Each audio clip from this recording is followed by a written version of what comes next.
হাযা হাদিসুন সহিহুন ইসনাদ, এই হাদিসটা সত্যের উপরে সহিহ হাদিস। পৃথিবীর কোন মায়ের লাল নেই এই হাদিসটাকে মিথ্যা প্রমাণ করবে রে বাবা। আল্লাহু আকবার।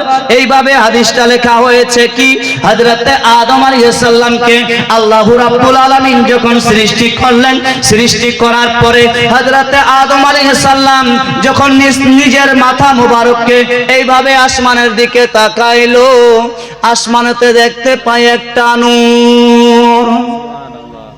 কি দেখতে পান? নূর।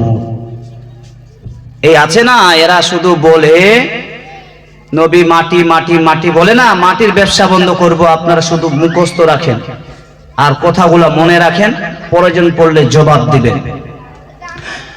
হযরতে আদম আলাইহিস সালামকে সৃষ্টি করার পরে যখন হযরতে আদম আলাইহিস সালাম নিজের মাথা মুবারক মস্ত মুবারক এইভাবে উপর করলেন বাবা, আরশের উপরে দেখতে পাচ্ছেন একটা নূর।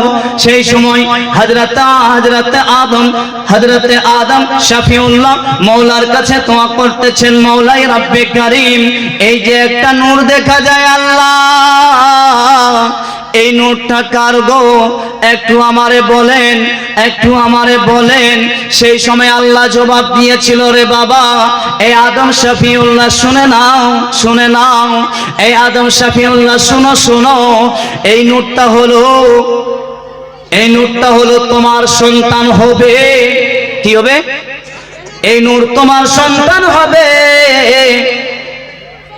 আর এই আদম শাফিউল্লাহ সন্তান হবে বলে অহংকারের মধ্যে পড়ে যেও না। এই নূর যদি আমি সৃষ্টি না করতাম আদম, তাহলে আমি আসমান বানাইতাম না, জমিন বানাইতাম না, জিন বানাইতাম না, মানুষ বানাইতাম না, নদী নালা কিছুই সৃষ্টি করতাম না, পাহাড় পর্বত কিছুই সৃষ্টি করতাম না। আদম রে, শুনে রেখো, জেনে রাখো, এই নূরকে যদি আমি না সৃষ্টি করতাম আদম, আমি তোমাকেও সৃষ্টি করতাম না।